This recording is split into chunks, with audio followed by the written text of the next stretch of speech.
Hello, Phil Moss. How are you? I'm well. How are you, Michael? I'm okay, and I was really amazed from the festival you did, the virtual festival all over the world by Zoom. Explain me how you did it. It's really amazing. Well, it was a very big project and it came together very quickly. Um, it started when I started doing my own sessions using Zoom because we couldn't be together anymore. And I should tell you this, I didn't say this in Hebrew, but a lot of the Markidim have been using FaceTime to do some kind of tochniot in order, some kind of programs to kind of keep things going. But the thing about FaceTime is it's only one way. If somebody is really performing for you, if you will, but you don't see anybody else. And this was not my vision. When I started thinking about Zoom, I knew with Zoom everybody could see each other and everybody could interact with each other. And that to me was by far the most important thing. I mean, it's nice to play the music. It's nice to remember that, hearing the music and the dances, and maybe you're dancing by yourself, with nobody to see you. But the only way that you interact with anybody is through the chat, and it goes by so fast, and it's really not interactive. And I said to myself, Zoom is a better platform. It may not look better, uh, you know, Facebook Live, looks physically better, but it doesn't compare to the opportunity to connect. And it was my view from the beginning that enabling people to connect with each other is what really counts. It's by far the most important part. And when I started doing my own virtual sessions, it was obvious immediately. The first session that we did, I only had 100 seats and it wasn't enough. People were unhappy because they couldn't join. So I said, okay, this looks like it's working, and I will add some more seats up to 500. And we started to get close to 200. And then I thought to myself, maybe there's an opportunity to take this global. In the Israeli dance world, people have talked for years about how to to have some kind of Israeli dance sessions where we're all dancing together. And the technology is just really starting to be available to do something like that. But because of the virus, it was people couldn't get together physically. Well, all right, so this was an opportunity that came to my mind to let people dance together from all over the world virtually. And that's when I decided, all right, maybe I have a good idea here. I'm going to talk to my Israeli friends who are part of my camp, Machol Merkaz, and ask them if they would, what they thought about this idea. So I approached Dror Davidi and Eran Biton and Elad Shtamer, and they're my staff from Machol Merkaz in October this year. And I asked them what they thought about it. So at first they kind of gave me a look, like, Mapitom, what are you talking about?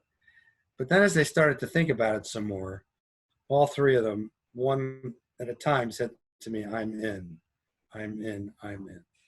And that gave me the encouragement that I needed to really get serious about this and take this thing public. And then looking at the calendar, I did not want to wait till after Pesach. I wanted to do it, relatively soon. I know that people are feeling the pain of the isolation, and I wanted them to have this chance pretty quickly.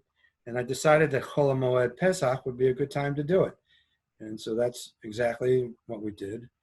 I approached, as I said to you in Hebrew, after doing this for 46 years, I know a few people from all over the place, and they know me and know that I'm somebody that they can trust and depend on.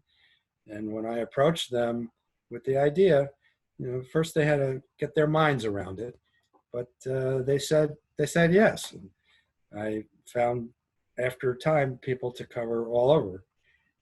And ultimately, we started it in Boston, and we went to South America and did Chile and Brazil.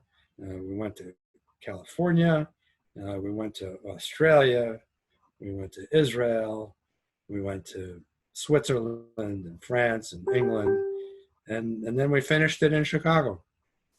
You know, Phil, that I'm thinking what you're saying, and it's really amazing that, you know, the folk dance or Israeli dance as other dance all over the world, they are intangible culture. And you demonstrated how it's easy with the technology to do it, to spread the intangible culture all over the world by Zoom. Although you are alone, you are isolated, you can dance, you can do the moves, the dancing, and to listen to the music and to be happy together. Although we are isolated, we are together. We are together.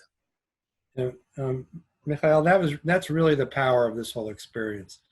You know, anybody can dance by themselves, but with Zoom, you can dance with each other, and you can look across the gallery and see hundreds of people.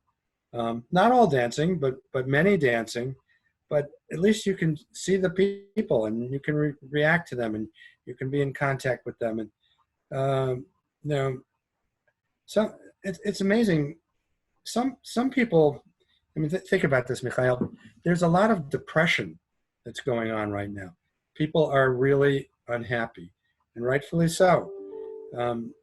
And I mean, I got messages from people, you know, really telling me how it helped them, you know, kind of deal with the terrible experiences they're going through. And one Israeli friend of mine in the United States said that this was the most amazing experience of her life. I mean, oh my God, you know, and so to feel like we did something, you know, for people, you know, like that is really a good feeling. And I feel like, you know, I'm not going to say I'm going to say we, because this really was a group effort. We made a difference in people's lives, and we didn't really talk about this. We didn't talk about this in Hebrew, I don't think. But I also made this so this is also for tzedakah. It's for charity, and so every leader who agreed to be part of my team, I asked them to tell me what charity they want people to donate to in their honor. And so from all these leaders, and I think there were 15 of them, we have 15 different charities, and I'll never know how much money was raised because it all went to their local charities, and I hope it honored them when they did that. I can't say, I don't know. But I know we made a difference that way. So, you know, this Israeli culture and activity that we share, you know, is something special in general.